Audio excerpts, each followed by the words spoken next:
इनको समझना पड़ेगा कि पूरी टीम इस लिहाज से बिल्ड नहीं की जा सकती अराउंड बाबर एंड रिजवान। अगर आप ये करोगे ना तो मसला ये नहीं है कि आपका मैच हार जाओगे या टूर्नामेंट हार जाओगे, वो शायद जीत भी जाओ, आप पूरा T20 सर्किट बर्बाद कर लोगे अपना। बात ये है कि दुनिया कहां जा रही है, आप बच्चों को क्या दिखा रहे हो कि गेम किस तरह होती है। देखिए जिस तरह मिसबा ने बेड़ा गर्क कर दिया ना पाकिस्तानी टीम का, मतलब वो आने वाली नस्लों का बेड़ा गर्क कर दिया कि यार यहाँ पे मेरे और अजहर अली टाइप के लोग चलते हैं तो तुम वैसे हो तो आ जाओ टाइप सीन। अस्सलाम वालेकुम, मुस्बत शो में बहुत बहुत खुश आमदीद। मैं हूं असद निज़ामी, मेरे साथ हैं अली आफ्ताब। शो को प्लीज लाइक और शेयर करें, चैनल को सब्सक्राइब कीजिएगा। सर कैसे हैं? सर आप यूं सर स्लीव्स ऊपर करें, क्यों है सर? सर एनीथिंग बट मुस्बत, मैं तकरीबन रोने वाला हूँ। सर क्यों? सर नादरा ने मेरी बहन डिलीट कर दी। सर क्या क्या हो गया? सर मैं फेज 4 में आज गया, एग्जीक्यूटिव नादरा बहन जो है वो कुछ अरसे के बाद आई है पाकिस्तान, तो उसका आईडी कार्ड रिन्यू कराना था, तो वो काफी अरसे से रिन्यू नहीं हुआ हुआ। तो वहां हम गए हैं तो पता लगा है कि बहन डिलीट हो चुकी है, उसका कोई रिकॉर्ड ही नहीं है, उसके पास आईडी कार्ड मौजूद है पुराना चिप वाला, पता नहीं कौन सा, मैंने ये नहीं गौर किया, लेकिन उसमें रिकॉर्ड ही नहीं है। और उनको कहा कि अच्छा तो हम साथ ना, वो उसके पास फोन में वो भी था उसका बर्थ सर्टिफिकेट और ये वो, तो उन्होंने कहा ये देख लें, पासपोर्ट देख लें, वीजा देख लें। उन्होंने कहा जी नहीं आप कुछ भी दिखा दें, आप हमारे पास है ही नहीं आप। और फिर उन्होंने कहा जी कि आप चले जाएं अकबर चौक, वहां से अगर डाटा रिट्रीव हो जाए तो हो जाए, वरना आप नहीं है। सो इस वक्त सर अगर किसी ने गैर कानूनी काम करवाना है तो मेरी बहन के थ्रू हो सकता है, क्योंकि आप कुटने लगे हैं मेरे ख्याल में। क्योंकि ना उसका कोई रिकॉर्ड नहीं है, वो गिरफ्तार भी नहीं हो सकती मेरे ख्याल में। अच्छा बल्कि उधर एक और भी चीज हुई कि जब उन्होंने कहा ना कि ये थे आप तो है, उन्होंने मॉनिटर एपिसोड के लिए बुला लें कुछ, हम जो नहीं कह सकते चीजें वो कह दें, सब मजा आ जाएगा। उन्होंने इधर कर दिया, उन्होंने कहा देख लें ना इनका थंब से निकल रहा है, ना इनके डेट ऑफ बर्थ से निकल रहा है, ना इनके आईडी कार्ड से निकल रहा है, कुछ भी नहीं। अच्छा मुझे उधर एक ब्रिलियंट आइडिया आया, मैंने कहा यार ये भी तो हो सकता है कि जो इन्होंने आईडी कार्ड रखा हुआ है जो आपको दिया है ये 2 नंबर हो, इसी वजह से आपके पास डाटा नहीं है, इसको गिरफ्तार कर लो। अच्छा मेरा ये ख्याल था कि शायद अकबर चौक का चक्कर बच जाए, गिरफ्तार करके ले के जाएंगे, गिरफ्तारी डालनी होगी, कोई डॉक्यूमेंट पैदा करेंगे, रिकॉर्ड निकल आएगा। उन्होंने कहा जी हमने गिरफ्तार भी नहीं करना, आप अकबर चौक ही जाए, आप है ही नहीं। आप नहीं है। वाह सर आप ये वाली शर्ट पहन के गए थे? एक और मैं यही सर फुल मैं पेट्रियोटिक गया था। पेट्रियोटिक गए थे, मैं यही देख रहा हूँ, और फिर भी आपका काम नहीं हुआ। सर नादरा की ये चीजें सुनने में आती रहती हैं, इस किस्म की वाहियात चीजें, लेकिन मैं आपको ये बताऊं कि ये बहुत मुमकिन है कि उनका आईडी कार्ड जब चिप वाले आए थे ना, जब डेटा सारा फॉर्मलाइज हुआ था हमारा, तो उनका आईडी कार्ड अगर तो उससे पहले वाला है ना, तो फिर शायद उन्होंने उसको रिन्यू करवाया है नहीं, तो ये हो सकती है एक चीज। लेकिन अगर ये भी है, फर्ज करें तो इन्होंने लाइफ टाइम आईडी कार्ड जो है, आपको पता है एक आफ्टर सर्टेन एज 70 के बाद आपका जो उस वक्त आईडी कार्ड बनेगा वो फिर उसके नीचे एक्सपायरी नहीं होती, लाइफ टाइम होता है फिर वो। तो इन्होंने, मुझे पता है ये चिप से पहले वाले कार्डों में भी लाइफ टाइम देते होते थे, तो वो सारे लोग जो हैं उनका पुराने कार्ड का डेटा तो होगा ना, अगर लाइफ टाइम के लिए रखा हुआ उनको। नहीं वैसे भी वो 70 की नहीं है। हाँ नहीं मैं जिसको कह रहा हूँ कि डेटा तो होना चाहिए ना। अच्छा इसके अलावा एक और बहुत शुगल है उधर। सो हुआ ये सर उनकी सिटीजनशिप पाकिस्तानी है? पाकिस्तानी भी है, आईडी कार्ड कैरी करती है, बाहर की भी है। बाहर की? हाँ सर हुआ पता क्या है, मेरा अपना ख्याल है कि बाहर की सिटीजनशिप है ना, जब उनकी वो फाइनलाइज हुई है ना, और यहाँ उन्होंने नाइकॉप शायद नहीं बनवाया, नहीं तो ये वाला मसला शायद हुआ, फिर उनको सिस्टम से उन्होंने इस वजह से आउट किया, क्योंकि ये आपस में भी डिटेल शेयर करते हैं ना। लेकिन पैदा तो हुई है ना, मतलब कभी पैदा तो हुई होगी टाइप सीन, वो है रिकॉर्ड, बर्थ सर्टिफिकेट है, लेकिन वो नहीं मानते, वो नहीं मान रहे। अच्छा ये बर्थ सर्टिफिकेट की भी आपको बड़ी मजेदार कहानी सुनाऊं कि वो ये जब बहुत पुरानी बात है कि जब इसने जाना था बाहर, तो वो कोई बर्थ सर्टिफिकेट में और जो बाकी सारी ट्रांसक्रिप्ट थी उनमें डेट ऑफ बर्थ का रौला आ रहा था। सो हम गए, अब फैसला करना था कि सारे रिकॉर्ड ठीक कराने हैं या बर्थ सर्टिफिकेट ठीक कराना है, तो हम बर्थ सर्टिफिकेट ठीक कराने चले गए। तो वहाँ जब गए तो उसको बंदे को कहा कि यार इस तरह ये दोनों में फ़र्क आ रहा है तो उसको करना है। तो उसका पहला सवाल था कि कितने साल छोटा करना है, तो उसको बताया कि यार नहीं छोटा नहीं करना, 4 दिन बड़ा करना है। उसने कहा है ये क्या बात हुई, उसको समझ नहीं आई, लेकिन उसको लगा कि ये तो बहुत कुछ संगीन मामला है। खैर उसने कर दिया। सर उस बंदे ने रिश्वत भी नहीं ली, उसने कहा कि यार उम्र कम कराने के पैसे होते हैं, बढ़ाने के पैसे नहीं होते। सर बेहतरीन ये आपने बताया। लोग इसका मतलब ख्वातीन करवाती हैं इसके सर, मर्द भी करवाते हैं, क्रिकेटर्स भी करवाती हैं, अंडर 19 खेलनी होती है सर 25 साल की उम्र तक। टेक्निकल वजूहात की वजह सर मुझे इस तरह से इस चीज का एक हद तक अंदाजा है कि ना जो एचसन कॉलेज है सर हम आप मुझे लेंगे सर, वो ये कि उधर आपको दाखिला लेने के लिए ना एक सर्टेन एज का होता है जो आपको होनी पड़ती है। इसका मतलब महीने बड़े काउंट करते हैं कि आप किस महीने में पैदा हैं और किस साल में पैदा हैं, तो किस क्लास में जाएंगे। तो एक ज़माने में लोग जो हैं उस एजसन के लिए, अब मुझे नहीं पता होता है नहीं होता, बड़ा मुश्किल होगा करना, बट वो अपनी डेट ऑफ बर्थ ही चेंज करवा लेते थे कि वो एक साल मतलब बड़े हैं तो छोटे हो जाएं और उस तरह हो जाए। और लेकिन उसका भी तोड़ जो है वो एचसन कॉलेज ने निकाला कि आपका एक डेंटल एग्जाम होता है एचसन में दाखिल होने से पहले, ताकि पता चल जाए कि एज और उसकी और कोई वजह नहीं है। वो ये है कि आप अगर एक साल बड़े हैं तो और आप बाकी स्टूडेंट्स के साथ आ रहे हैं जो आपसे एक साल छोटे हैं, तो आपका ज़ाहिर है एकेडमिक कैलिबर उनसे ज़्यादा है, तो वो इस चीज़ को डिस्करेज करने के लिए करते हैं। और लोग इस मामले में मुझे अच्छी तरह याद है कि अपने पासपोर्ट के अंदर और नादरा के अंदर ये काम करवाया करते थे। अब बहुत मुश्किल हो गया ऑब्वियसली। अच्छा, ये हमारे दौर में ना एक होता था, पता नहीं उसकी वो कितना को था एक्यूरेट, लेकिन क्रिकेटर्स का ये अंडर 19 वालों का करते होते थे रिस्ट टेस्ट, और उस पे बताते होते थे एज। वो आई एम श्योर कोई बहुत एक्यूरेट नहीं होता होगा। हाँ, मतलब यहाँ पे तो हमने 12-12 13 इतनी कलाई होती है उनकी, ये भी देखा हमने। अच्छा, आज जो एक और चीज हुई ना, जो हमारे 6 घंटे जाया हुए नादरा में, उसमें से जो हम अंदर बैठ के जाया हुए वो तो चलो ठीक है क्योंकि रश था, फाइन। जो बाहर जाया हुए ना 3 घंटे, उसमें बड़ा मुझे दुख है, और वो दुख मैं उस पर लड़ा भी। और उसकी वजह ये है कि मैं गया, बाहर तक लाइनें थी, तो मैंने कहा जी कि टोकन दे दें। उन्होंने कहा जी टोकन नहीं, टोकन तो आपको मिलेगा अंदर जाके, अभी आप लाइन में लग जाए। टोकन लेने की भी लाइन थी? हाँ, वाह। तो हम लाइन में लग गए। अब वो जो आ रहा है वो कोई इधर से घुस रहा है, कोई आगे से घुस रहा है, कोई, और वो जाहिर है वो जो उधर गार्ड खड़े हैं, वो गार्ड कितना को ख्याल रख सकते हैं, और वो गार्ड्स ने कोई कैमरे तो नहीं लगवाए हुए, और वैसे भी गार्ड बेचारा जो है वो किस तरह किसी से जाके लड़ पड़े कि तुमने लाइन तोड़ी है या जो भी किया। अच्छा, मुझे उसमें वाट ये चढ़ा कि मैं फिर अंदर घुस गया और मैंने कहा जी कि आप ये क्यों लाइन वाला चक्कर है, मतलब ठीक है कि रश है, जो भी आ रहा है आप उसको टोकन पकड़ाएं, वो बाहर फिर जहाँ मर्जी खड़ा हो। और जैसे, अच्छा, उन्होंने कहा जी नहीं, वो टोकन फिर ना इधर वो होता ही है कि लोग नहीं आते, टोकन ले लेते हैं और आते नहीं हैं। तो मैंने कहा फाइन, कोई मसला नहीं, 2 मिनट का टाइम है, 2 मिनट पे अगर बंदा नहीं अपेयर हुआ तो आप टोकन चला दें जिस तरह बैंक में होता है। नहीं, वो असल में हुआ ये था कि यहाँ पे ना टोकन बिकने शुरू हो गए थे। पहले बाहर होते थे टोकन, बिकने शुरू हो गए कि कोई और लाइन में आगे खड़ा है, उसने पैसे लिए दे दिए। तो मैंने कहा फिर ये कम बड़ा मसला है, ये ज्यादा बड़ा मसला है कि बाहर गार्ड की भी लड़ाई हो सकती है, मेरी भी किसी से लड़ाई हो सकती है, उसकी वजह ये कि कोई मेरे सामने लाइन तोड़ के आ गया है। अच्छा, यहाँ पे ना बड़ी किसी ने नेक नियति से ये फैसला किया होगा, एकदम से सब कुछ ठीक चल रहा होगा, किसी दिन एक बाबे को पता लगा होगा कि वहां पे तो टोकन बिक रहा है, उसने ना उसी वक्त सवाब कमाने की नीयत से वो आया होगा कि यार ये तो बंद करो, ये तो। और अब उधर लोग खज्जल हो रहे हैं, लड़ रहे हैं, एक दूसरे का सिर पाड़ रहे हैं। सर, यहां पे ना बाबों को, क्योंकि आपने दे दिया है ना फैसला साजी, आप सोचें ये जो 60 साल के हैं, इनकी पीक जवानी जियाउल हक के दौर में गुजरी, ये बेचारे गैर इरादी तौर पे ज़हनी मरीज हैं इनको आपने कहा मुल्क चलाओ। सर, यही तमाशे होने हैं सर। और देखिए, एक जो टोकन का सिस्टम है ना, ये बड़ा अच्छा सिस्टम है, और इसमें लोग तमीज में रहते हैं और ठीक रहते हैं।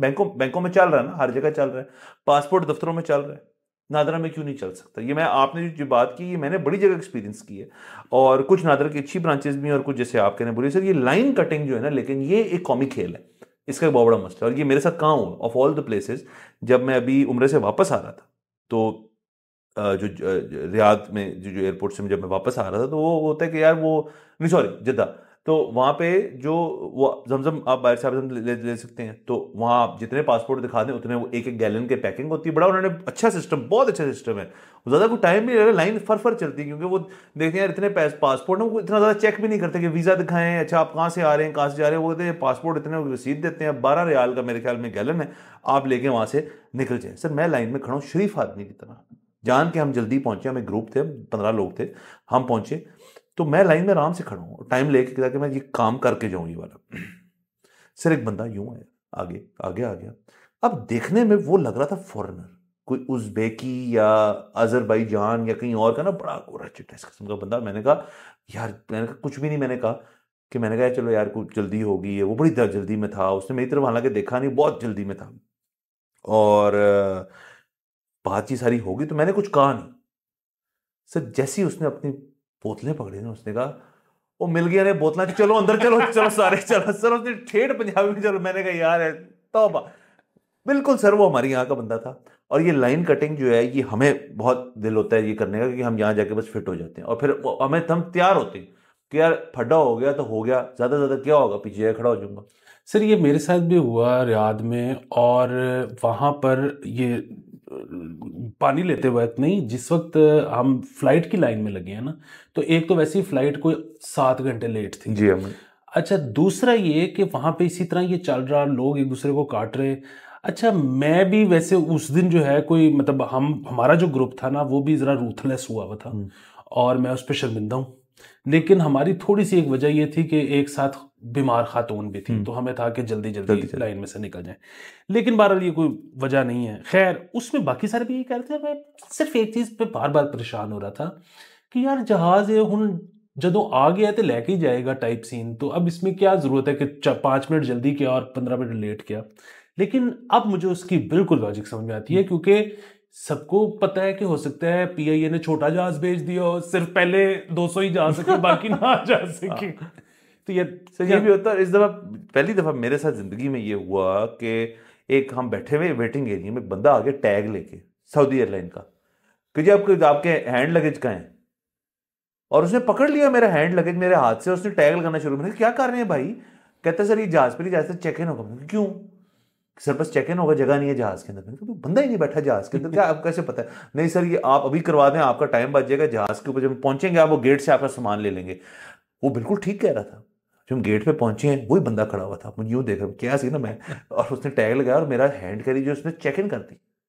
और ये मुझे समझ नहीं आई इस बात की। लेकिन अपेरेंटली जब अब वो जो आबिद आजम की बोतलें वगैरह होती हैं, सब कुछ होता है, तो वो फ्री ऑफ कॉस्ट होती हैं और उनका वेट नहीं काउंट होता। तो वो को उस तरह से मैनेज करते हैं उसको, कुछ लोग अपने हैंड लगेज में ले जाते हैं। मुझे उसने लॉजिक समझाने की कोशिश की, मुझे समझ नहीं आई। बट पहली दफा सर भाई का जिंदगी में हैंड कैरी गेट से चेक इन हुआ। ये अच्छा, ये इस पे ना कोई पॉलिसी वाजे होनी चाहिए। और ये इस मसला सिर्फ हमारा नहीं है, बड़े बड़े, वैसे तो खैर अब किसको महज़ब कहें मुल्क और किसको ना कहें, क्योंकि आफ्टर द ये पैलेस्टीनियन थिंग अब महज़ब मुल्कों को भी महज़ब कहते हुए आप घबराते हो। लेकिन जर्मनी शर्मनी फ्रांस फ्रूंस ये हमारे साथ इतना ज़्यादा हो चुका है कि एक जहाज़ पे चढ़े हैं तो वो साथ गिटार है तो हैंड कैरी हम कर रहे हैं, एक जहाज पे चढ़ने लगी हैं तो कह रहे हैं इसको बुक कराओ, ये हैंड कैरी में नहीं जाएगा। भाई वाजे करो पॉलिसी कि जाएगा नहीं जाएगा। नेक तोड़ दोगे आप गिटार की तो फिर क्या होगा? आप पे करोगे, मैं पे करूंगा, क्या होगा? कोई एक चीज पक्की होनी चाहिए। वैसे गिटार जो है उसका तो देखे ना असूल है बड़ा सिंपल सा। अगर आप हैंड कैरी कर सकते हो आप सॉफ्ट केस लेके जाते हो, इजी टू कैरी होता है। अगर आप नहीं नेक कैरी कर सकते बुक करें तो हार्ड केस लेके जाते हो, क्योंकि वो हैंडलर जो है वो तोड़ दे, तो आप दोनों तरफ से फंस गए। बस सर ये बड़े मसले। नादरा वाला मैं चाहता हूँ कि आपका मसला जल्द से जल्द हल हुए और उसके अंदर हम सर कुछ ना कुछ रास्ता निकालेंगे। Thank you sir. दूसरा आ जाते हैं जो कल के दिन चीज़ें हुई। असल में हम ये जो हम आज शो कर रहे हैं हमने कल करना था, लेकिन कल वाला शो हम निकाल ही नहीं सके क्योंकि इंटरनेट बंद था। अब सर इसकी बहुत आदत हो चुकी है इंटरनेट बंद होने की। अजीबोगरीब वजूहात बयान की जाती हैं कि जी सिक्योरिटी है, होगी। ये तो नहीं हो सकता ना कि सिक्योरिटी जो 8 तारीख को थी, 8 फरवरी को, अभी तक वही सिक्योरिटी जो है वो हमसे काबू नहीं हो रही, तो इसलिए फ़ोन बंद करने पड़े। इस दफ़ा इन्होंने थोड़े जो पीटीए वाले हैं ना उन्होंने अपने मसल्स फ्लेक्स किए हैं। ये मेरी थ्योरी है कि वो ये दिखा रहे हैं अवाम को कि जी हम जो है ना, हम आपकी जो ये बार्स हैं फ़ोन के ऊपर जाती हैं और 3G 4G LTE जो भी लिखा आता है ये हमारे कब्जे में है सारा कुछ, ये हम कंट्रोल कर सकते हैं। कल उन्होंने जो फ़ोन बंद किए उन्होंने कहा फ़ोन शोन कर लो, इंटरनेट नहीं देंगे आपको। कभी ट्विटर बंद हो जाता है, कभी ट्विटर थोड़ी देर के लिए खुल जाता है। अभी हमारे किसी शख्स ने कमेंट किया हुआ था हमारे पिछले एपिसोड के ऊपर कि जी ट्विटर घंटे के लिए खुलता है। पता नहीं उसको कैसे पता है घंटे के लिए खुलता है। और जब इनका मूड करते हैं मुकम्मल बंद भी कर सकते हैं। तो पीटीए बेसिकली मेरे ख्याल में ये लोगों को दिखाने की कोशिश कर रहे हैं कि यार हमारे पास ऑप्शंस बहुत हैं, हम ना जो मर्जी करना चाहे हम कर सकते हैं। और अवाम जो है जाहिर है तंगी हुई लोगों को, शुक्र है फोन शोन थे कि आपसे आपस में रब्ता हो जाए, लेकिन फिर ये किस किस्म की सिक्योरिटी थ्रेट थी जिसके अंदर सिर्फ इंटरनेट का ही मसला था? मतलब क्या इशू था कि मिस्टर बीस्ट ने धांधली कर लेनी थी, हाँ इंटरनेट इसलिए बंद है? तो समझ नहीं आई सर मुझे सारी चीज।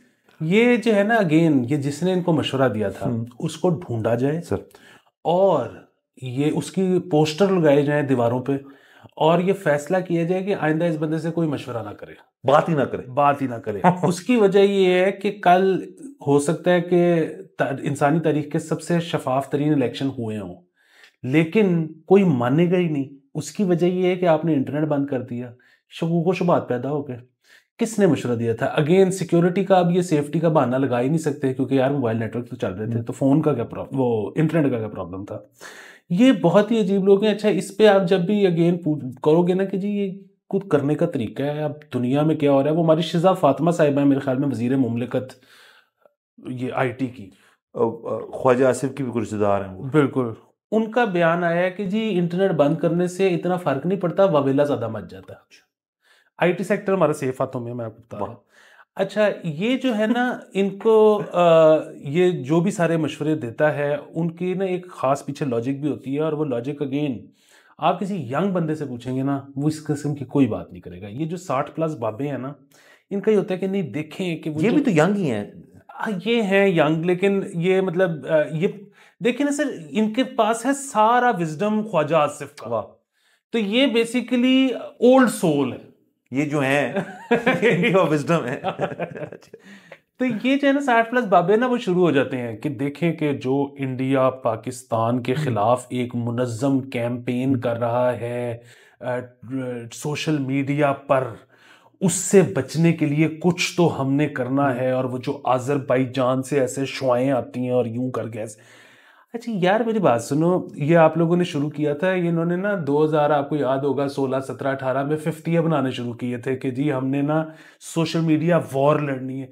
अच्छा 2022 में ना वो सारे 50 यूथिये बन गए थे, उन्होंने इनकी बचा के हाथ में पकड़ा, अभी तक बचा रही। सो मसला ये है, ये 60 साल प्लस बाबे जो भी सोचेंगे सर वो गलत होगा, ठीक है? इसलिए आप प्लानिंग ना करें, आप कुछ ना करें। सर मैं तो यहाँ पे एक और चीज करना चाहता हूँ, वो ये साहब रिटायरमेंट एज 55 पे ला रहे हैं। सर एक तो वो रिटायरमेंट एज 55 पे, दूसरी एक और चीज वो ये कि वो जिस तरह वो कहा जाता है ना कि आप अगर कुछ बुरा होते हुए देख रहे हो तो ताकत रखते हो तो उसको हाथ से रोको, और अगर ताकत नहीं रखते तो जुबान से उसके खिलाफ एहतजाज करो, और अगर वो भी नहीं रखते ताकत तो दिल से बुरा जानो। ये जो है ना ईमान की कमजोर तरीन वो है, लेकिन ये बहरहाल। अच्छा यहां पर ना आप जब देखें कि 60+ बाबा आपके दोस्तों के ही वालदैन होंगे उनमें से, वो सरकार को जुड़ा हुआ है, वो कोई एक नौकरी कर रहा है सरकारी, तो आप ना अगर उसको रोक सकते हैं तो रोक लें, अगर कह सकते हैं तो कह दें, नहीं तो दिल से उसको बुरा ही जाने, ठीक है? और अपने दोस्तों को भी जरा ना हकीराना नजरों से देखें कि सानू पता है तेरा प्यो की करता था, ठीक है? सर आप जो है जेरिएट्रिक कम्युनिटी के खिलाफ है बेसिकली। सर ये मुझे मेरे पे चाहे एजिस्ट होने का ताना लग जाए, चाहे हमारा शो बंद हो जाए, हम कैंसिल हो जाए, सर बात ये हकीकत है। सर असल में मैं इसको एक इंटरनेशनल पॉइंट ऑफ व्यू दे दूं तो मीम्स बड़ी बनती हैं, उसमें एक वो कहा जाता है, वो होती है होल्ड माय बियर की मीम, कि एक मिनट जरा फड़ी मैं कुछ कर। तो ये जो बाबे हैं ना, ये जो होता है ना कि यार एक मिनट जरा फड़ी मैं चेक कर कहता है, और वो अमूमन उस मीम का पॉइंट है कि अमूमन वो आगे जाके मारते चवल। तो सर ये होल्ड माय बियर वाली चीज जो है ना, इसको बंद करना चाहिए। बिल्कुल सर। बहरहाल क्रिकेट के ऊपर एक और बात कर लेते हैं। कल एक मैच हुआ पाकिस्तान का न्यूजीलैंड की टीम के साथ, आपने मैंने जिक्र किया था कि उन्होंने सी टीम भेजी है, सर हम हार गए। अच्छा वो मुझे ऐसे पता चला कि आज सुबह किसी से मुलाकात हुई तो क्रिकेट का कुछ जिक्र हुआ, तो उसने कहा यार मैच हम कल का हार गए। क्या बकवास कर रहे हैं यार, तो पिछला मैच हमने उनको पूरी तरह रहा है, कैसे हो सकता है कि हम ये मैच हार गए हों? लेकिन सर इसमें हकीकत आपने फिर मुझे बताया, ये निशानदेही की आपने यार कि बाकायदा हारे हैं, और कोई ऐसा नहीं कि बस हार गए लास्ट बॉल तक। सर उन्होंने चंगी भली फेंटी लगाई है हमें और हम हारे हैं, तो गुड, ये जबरदस्त है। और आप विक्ट्री लैप लें क्योंकि आपने एक प्रेडिक्शन की थी यहाँ पे, अगर तो हार गए, और वो फिर आप बताएं फिर अगर हम हार गए और अब हार चुके हैं तो अब सर आगे क्या होगा? सर देखिए, बुनियादी मसला वही है कि मैं वैसे खुश भी हूं, मतलब हारने पे नहीं, लेकिन ये है कि कम से कम आप ट्विटर पे ना, ये जो पाकिस्तानी क्रिकेट पंडित्स हैं, इन्होंने फाइनली वो बात करनी शुरू की है जो हम जैसे कुछ लोग बहुत सालों से करते आ रहे हैं। तो यही पॉजिटिव चीज़ है। बुनियादी बात ये है कि ये जो है ना, इनको समझना पड़ेगा कि पूरी टीम इस लिहाज से बिल्ड नहीं की जा सकती अराउंड बाबर एंड रिजवान। अगर आप ये करोगे ना, तो मसला ये नहीं है कि आपका मैच हार जाओगे या टूर्नामेंट हार जाओगे, वो शायद जीत भी जाओ, आप पूरा T20 सर्किट बर्बाद कर लोगे अपना। ठीक है, ये फिर वो बात, हम तो ये समझते थे कि अब वो, खैर वैसे तो बाबर आजम फिट ही नहीं है, लेकिन अगेन हारिस भी कीपिंग कर लेता है। अभी तो जगह ही मतलब हारिस या बाबर आजम या हारिस या आजम खान की बनती थी। लेकिन चले ठीक है, फाइन, आपको पसंद है रिजवान, आपने उसको खिलाना है, ग्रेट, खिलाएं आप, इज अ ग्रेट एथलीट। लेकिन वो जो हम इतने सालों से बात कर रहे हैं फ्लूइड बैटिंग ऑर्डर की, ठीक है, कि ये कोई जरूरी है कि आपने कह दिया नंबर 3 पे कौन खेलेगा, नंबर 4 पे कौन खेलेगा और वही खेलेगा। देखिए, साइम अयूब आउट हुआ है ना, तो आप उस्मान को भेज दें, आप हारिस को भेज दें, आप शादाब को भेज दें, ठीक है। बाबर आजम आउट हो गया, आप रिजवान को भेज दें, ठीक है। जरूरी है कि जब कोई आउट होगा तो बस रिजवान। देखिए, दोनों पिच की दोनों साइड पे तजुर्बा नहीं चाहिए, ठीक है। ये हम पुराना देखते आ रहे हैं, आपको याद होगा जब मिसबा और यूनुस इकट्ठे पिच पे आ जाते थे, गेम डेड हो जाती थी। पिच के दोनों तरफ तजुर्बा नहीं चाहिए, ठीक है। एक तरफ अगर आपका बहुत दिल कर रहा है तो तजुर्बा कर लें, ठीक है, दूसरी तरफ पेंटू रखें। सो बुनियादी बात ये, और ये मैं तो तब भी कहता होता था जब इनको पंडित्स को लगता होता था कि ये तो जबरदस्त हो रहा है, पाकिस्तान जीत रहा है, तुम्हें क्या मसला है, पाकिस्तान जीत, अरे यार पाकिस्तान जीत रहा है हार रहा है, ये एक बहुत आमियाना बात है। बात ये है कि दुनिया कहां जा रही है, आप बच्चों को क्या दिखा रहे हो कि गेम किस तरह होती है। देखिए, जिस तरह मिसबा ने बेड़ा गर्क कर दिया ना पाकिस्तानी टीम का, मतलब वो आने वाली नस्लों का बेड़ा गर्क कर दिया कि यार यहाँ पे मेरे और अजहर अली टाइप के लोग चलते हैं, तो तुम वैसे हो तो आ जाओ टाइप सीन। यही होता है कि ये आप बेसिकली आने वाली नस्लें खराब कर रहे हो कि उनके पूरा प्लान, वो किस तरह से प्लान करेंगे चीजें, वो किस तरह से। सर एक और मिशन, एक सादा सा सवाल है, आपके ख्याल में जब से पाकिस्तान क्रिकेट खेल रहा है शाहिद अफरीदी से बड़ा प्लेयर ही कोई नहीं आया? ये नहीं हो सकता, नहीं हो सकता, ठीक है, लेकिन क्रिकेट में नहीं हो सकता, बाकी स्पोर्ट्स में किया हमने।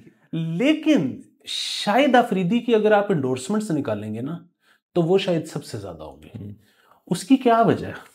शाहिद अफरीदी पहली बॉल पे छक्का मारने की कोशिश करता था, आउट हो जाता था। उसमें उसकी लुक्स भी शामिल है, हाँ, उसमें उसके फ्लैम्बॉयंस शामिल है कि बस आके मैं फट जाऊंगा, ठीक है। वो फटता 200 में से 2 मैचों में था, लेकिन वो आता था कि मैं फट जाऊंगा। और उसकी किस्मत ऐसी थी, वो ऐसे मैचों में फटता था और खत्म कर देता था मैच जो याद रहते हैं सारी जिंदगी। सर ये इस बात को समझें, दुनिया कहां जा रही है, आपने वहां जाना है, आपने कोई अपना अलग ब्रांड ऑफ क्रिकेट नहीं निकालना कि ये जो है ना कि हम मैच जीत रहे हैं या हम मैच हार रहे हैं, ये बेकार बातें हैं। आपने, हम पिछले एपिसोड में बड़ी डिटेल्ड बात कर रहे थे, एडिडास चाहिए कि नहीं चाहिए, नाइकी चाहिए कि नहीं चाहिए, पूमा चाहिए कि, और सर ये अब ये जो स्पोर्ट है ना, ये एक परफॉर्मिंग आर्ट है, ठीक है। ये फिर वही बात है कि आप किसके कॉन्सर्ट की टिकट खरीदते हो। गाने तो गाने वाले बहुत बहुत अजीम है, ठीक है। मतलब प्रॉब्लम ये है कि दुआ लिपा की और ये स्विफ्टी टेलर की जो टिकट है वो मेहदी हसन खान साहब से महंगी है। इसमें कोई शक ही नहीं कि मेहदी हसन खान साहब ज्यादा बड़े सिंगर हैं, ठीक है, लेकिन सर अवाम को पैकेज चाहिए, स्विफ्टी है। दुनिया किधर जा रही है, आप कह रहे मैच। सर इसके अंदर क्रिकेट के अंदर अगर मैं आपको एक मिसाल दूं कि देखिए, शाहिद अफरीदी आया एक ऐसे दौर के अंदर जब वसीम अकरम की पीक थी या पीक के अपने उस पर चल रहा था, और शाहिद अफरीदी ने शायद पाकिस्तान के लिए इंट्रोड्यूस कर दी ये चीज़ कि यार कि एक फ्लैम्बॉयंस जैसे आप कह रहे हैं वो होती है। अब शोएब अख्तर की एक बड़ी ज़बरदस्त एक वीडियो हमेशा दिखाई जाती है, बहुत यंग है शोएब अख्तर, जब वो तेंदुलकर को आउट करता है, और शोएब अख्तर ने मेरे ख्याल में इतना ऊंचा कभी सेलिब्रेट नहीं किया, तेंदुलकर को आउट करना बहुत बड़ी बात थी। ऐसी ही एक वीडियो है जो वसीम अकरम की है, जो मेरे ख्याल में इंडिया में टेस्ट मैच के दौरान वसीम भाई ने सचिन को बड़ा प्लान करके आउट किया था और उन्होंने चौका खाया फिर जाके सचिन को बोल्ड किया। आपने और जो तमाम नए लोग हैं जो क्रिकेट में अब आए हैं या यंगर लॉट है, उनको याद जो रहेगी ना वो रहेगी शुएब अख्तर वाली सचिन की विकेट, वसीम अकरम वाली। हालांकि टेक्निकली वसीम अकरम की बॉलिंग बहुत सुपीरियर होगी, उसने जिस तरह प्लान करके सारा कुछ किया। शुएब अख्तर क्यों याद है? क्योंकि शुएब अख्तर जो है वो शुएब अख्तर है। वो अपने साथ एक पीछे और आगे एक ब्रांडिंग लेके आता है, अपने आगे साथ एक हवा लेकर आता है। शाहिद अफरीदी के बाद हमारे पास कौन बड़ा उसने स्टार आया था?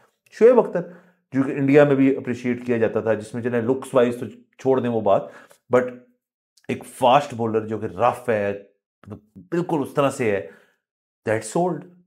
बिल्कुल। आप वो देखे ना वो दोनों विकेटें जो हैं वो बोल्ड होता है सचिन तेंदुलकर, बात शुएब अख्तर वाली की जाती है। KKR की आपको वो याद होंगी जी जी, जिसमें वो नोकिया वाली जो है ना उसकी गोद में फिर ही जा रहा, पूरी सेरेमनी में एक हाथ से शुएब अख्तर ने शाहरुख खान को उठाया हुआ वो फिर सर उस मैच में उसने, वो पहला मैच था दूसरा मैच था KKR का उसके साथ, उसमें उसने 4 विकेटें उड़ाकर, गंगूली था उस टीम के अंदर, उस टीम के अंदर शाहरुख खान पीछे से चीखे मार रहा था, शुएब अख्तर ने उड़ा के रख दिया था पूरी टीम को, और उसके बाद IPL से बैन हो गए। लेकिन सब बुनियादी बात ये है कि ये जो है ना 2 एंकर्स एक वक्त में पिच पे ये नहीं चल सकता।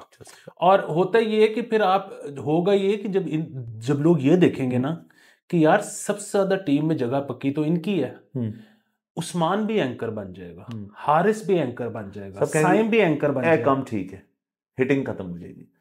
हाँ सर, बाकी सर जो पैंथर साहब हैं, मैं प्यार से बाबर आजम को पैंथर कहता हूँ। अब सर आने वाले दिनों के अंदर हमें देखना पड़ेगा कि अब टीम यहाँ से कहाँ जाती है। ये सीरीज खत्म होगी तो कुछ देर बाद वर्ल्ड कप शुरू हो जाएगा।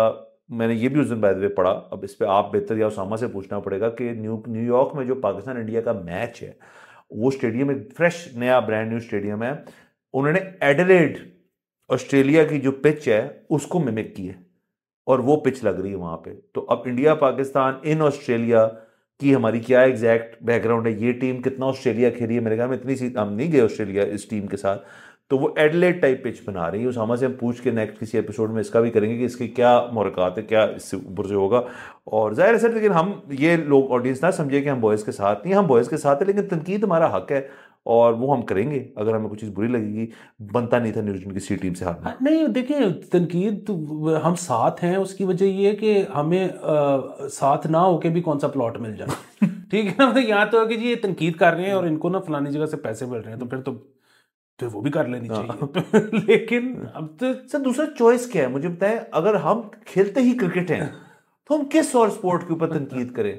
देखिए सर, वो तो मैं कर नहीं सकता कि सर जो लोग फुटबॉल देखते हैं ना बड़े शौक से, सर मुझे नफरत है फुटबॉल से, मैं आपको वैसे ही बता रहा हूँ। जो मेरे तो कुछ दोस्त हैं वो देखते हैं और वो मैनचेस्टर यूनाइटेड का जब मैच होता है ना तो वो हो जाते हैं कि यार हम हार गए और हम जो है ऐसे कर लेंगे। मैं कहा तू गया भी नहीं आज तक मैनचेस्टर, तुम्हें अंदर नहीं आने देंगे मैनचेस्टर के अंदर, लेकिन हम क्या कि जी हम फैंस हैं उसके। यार बड़ी अच्छी बात है, फैन है। सर ये कैसी फैनगिरी हुई कि ना आपने कभी प्लेयर को देखा, ना मैच देखा, ना कुछ गया, लेकिन हम जो है ना हम बड़े ये हुआ। सर फुटबॉल से ज्यादा वाहियात को स्पोर्ट नहीं, स्पोर्ट है सर वो। तो पॉइंट मेरा ये था कि यहाँ खेलते ही क्रिकेट है तो हम तनकीदी क्रिकेट के ऊपर कर सकते हैं, या तो कुछ और बना देना कुछ स्पोर्ट हम कर लेंगे। मैं कहता हूँ सर, अगर आप कबड्डी को ऑफिशियली कोशिश की थी लाने की, एक दफा लाए ना सर फिर वापस कबड्डी को, और प्रॉपर तरीके से लाएं। सर आप और मैं बैठ के यहाँ डेली हफ्ते में एक दिन कबड्डी के ऊपर प्रोग्राम आना करें। सर कबड्डी का वर्ल्ड कप हुआ कुछ साल 2 साल पहले इंडिया में मेरे ख्याल में, और उसमें जो है ना वो खवातीन कबड्डी भी थी, तो उसमें जो कमेंट्री हो रही थी ना सर, मजा ही आ गया उस कमेंट्री का कि आए ने करणजीत कौर अल्लड़ मुटियार। क्या बात सर। लेकिन बार टीम को गुड लक, अभी कुछ मैचेस पड़े हैं, होपफुली कुछ बेहतरी आ जाएगी इसके अंदर। और जाते जाते सर बाकी आपका नादरा वाली, सर मुझे अभी तक नादरा वाली चीज़ जो है ना आप खटक रही है, ये सब कुछ हम करेंगे और हम ऑडियंस को अपडेट भी करेंगे। वो भी कर लेंगे, लेकिन आप सबसे इंपॉर्टेंट न्यूज़ तो भूल ही गए सर, बैंकों वाली। सर मेरे ख्याल में एक और एपिसोड में कीजिए, आप करना चाहते हो अभी कर ले। कर ले सर करें सर, फिर बैक आप सुनाए। सर हुआ ऐसे कि हमारी इस हुकूमत ने, गवर्नमेंट ने कितने बैंक, 28 बैंक, 26 बैंकों को एक खत के जरिए ये बताया गया उनको कि ये जो गाड़ियां आपने लीज की हुई है ना, अगर तो उनके टोकन नहीं पेड होंगे ना तो हम आपको फाइन करेंगे बैंकों को। सर मेरे ख्याल में इस दफा सिर्फ मैं इस चीज को वाजे कर दूं गवर्नमेंट को कि ये वो बैंक्स हैं जिनसे आपने हमारी हिस्ट्री में रिकॉर्ड बोरिंग कर चुके हैं। आप इस दफा आपने कर्जे देने हैं इन बैंकों के, और उनको तड़ी आप ये लगा रहे हैं कि जो गाड़ी आप लीज कर रहे हैं अगर उसका टोकन नहीं पेड तो वो बैंक को फाइन होगा। भी क्यों सर? देखिए, सॉरी बात काट रहा हूं आपकी, सिर्फ बैंक की रिस्पॉन्सिबिलिटी एक टोकन की होती है, दैट इज ट्रू। जब आप गाड़ी लीज करते हैं तो उस गाड़ी की रजिस्ट्रेशन, और जो पहली रजिस्ट्रेशन गाड़ी की होती है उसमें 1 साल का टोकन मौजूद होता है, वो बैंक की जिम्मेदारी है। उसके बाद तो टोकन वो बंदा देगा ना जो गाड़ी यूज कर रहा है, इस्तेमाल कर रहा है। बैंक की रिस्पॉन्सिबिलिटी थोड़ी है, वो नहीं होता है इनकॉर्पोरेटेड लीज की एग्रीमेंट के अंदर। आपने बस पेमेंट्स करनी होती हैं अपनी, उसके अंदर टोकन थोड़ी होता है। ये बात बिल्कुल ठीक है। सो करने की जरूरत क्या पेश आई? वो यही है ना कि बेसिकली आपका जो टैक्स कलेक्शन जो निज़ाम है उसने हाथ खड़े कर दिए कि वो हमसे तो नहीं होता। और मतलब ये बिल्कुल वैसे ही है कि जो दुकानों को कहा गया है फिक्स टैक्स कि जी आपकी दुकान का जो साइज़ होगा ना इस पे हमें फिक्स टैक्स दे दें, ना बताएं आपने क्या बेचा, कितने का बेचा, क्या बेचा। वैसे सर अगर यही करना है तो फिर ये जो टैक्स वाले इदारे हैं जिनको हम तनख्वाहें देते हैं तो वो बंद कर देना, पैसे बचाएं। सो बुनियादी बात हुई है, उनको तजवीज़ ये दी है कि जी जिसका टैक्स भी नहीं जमा होगा ना तो आप उसका ऐसा करें कि किस्त में टैक्स डाल दें। क्यों क्यों क्या बकवास बात है? उनसे नहीं लिया जा रहा ना ले सर। सर आपको पता है जब इस मुल्क की खूबसूरती क्या है इस मुल्क की, कि यहाँ पे लोग जो है ना वो जब एंड पे चीज पहुंच जाए ना उसका हिसाब किताब तब करते हैं, यार देखी जाएगी वाली पॉलिसी है। तो जब गाड़ी आप बेचते हैं तो अमूमन जो बंदा खरीद रहा होता है वो जाके चेक कराता है कि गाड़ी बाकी सब कुछ ठीक है, कागजात ठीक है, और एंड में चेक करते हैं साइज वाले से, यार दादा टोकन कितने रह गए हैं इसके। वो टोकन सेल प्राइस में एडजस्ट हो जाता है क्योंकि गाड़ी ट्रांसफर नहीं हो सकती टोकन पेड ना हो।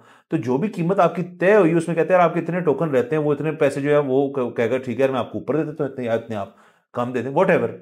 तो वो सिस्टम जो है एंड ऑफ द डे वो इक्वलाइज हो जाता है सर। और उसका एक और भी तरीका है ना, वो तरीका ये है कि आप कहें कि हर 3 महीने बाद पैसे सरचार्ज मजीद लग जाएगा, ताकि लोग एक तो टाइमली दे दें, दूसरा ये कि कोई 6 साल बाद दे रहा है तो उसको फिर इतनी ज्यादा पेनल्टी पड़े कि उसका हुकूमत को फायदा हो जाए। हाँ, और सर ये जो नाके लगते हैं आपको पता है एक्साइज के नाके लगते हैं जब इनके एंड ऑफ द ईयर इनके कोटे होते हैं जो पूरे होने होते हैं, तो ये नाके लगाते हैं, गाड़ियों को रोकते हैं।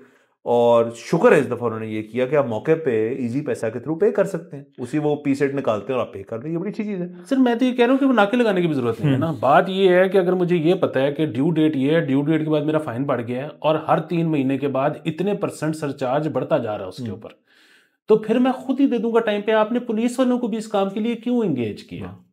बिल्कुल सर। आखिरी में अपना, आपने जो नादरा का जिक्र किया, मैं एक्साइज का अपना भी रोना जो है वो आप ऑडियंस तक पहुंचा दूं, आप तक पहुंचा दूं।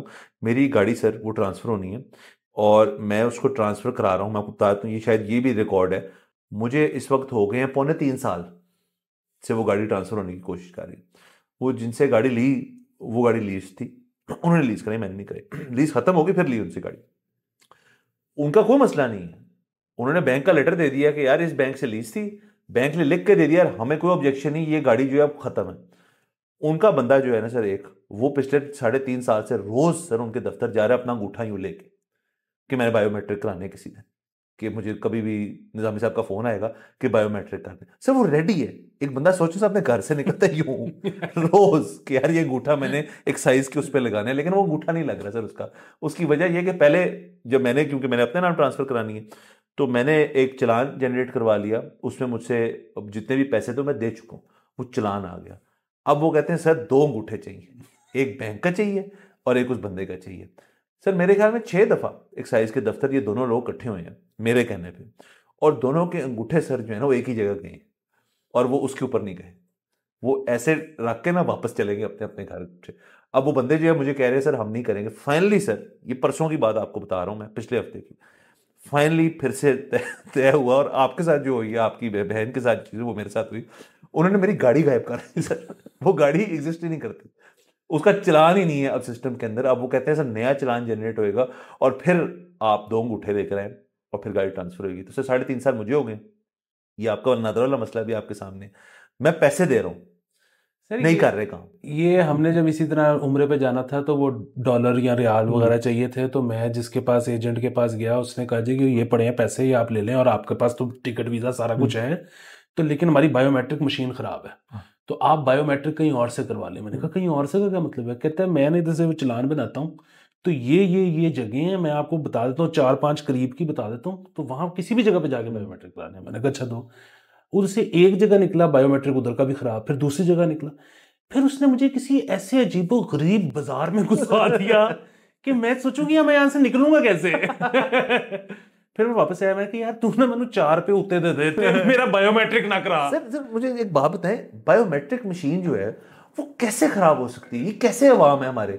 सर बायोमेट्रिक मशीन नहीं खराब होती सर, वो अंगूठा मारते हैं जोर से उसके ऊपर। नहीं, बायोमेट्रिक मशीन नहीं खराब होती, वो जो नादरा डेटाबेस है ना उसका रौला होता है, और वो थंब नहीं पकड़ रहा होता। मशीन तो मशीन है, मशीन उससे कुछ नहीं करना, तो एक छोटी सी मशीन है, उससे कुछ नहीं करना।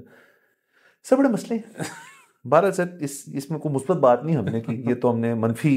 आज इसमें रेंट वाला दिन था। आज रेंट वाला दिन था, मंडे है ना आज, मंडे रेंट थे हमारा सर, ऐसी की तैसी। दोबारा सर इजाजत लेते हैं, अगले एपिसोड में आपसे इंशाल्लाह फिर मुलाकात होगी। खुदा हाफिज।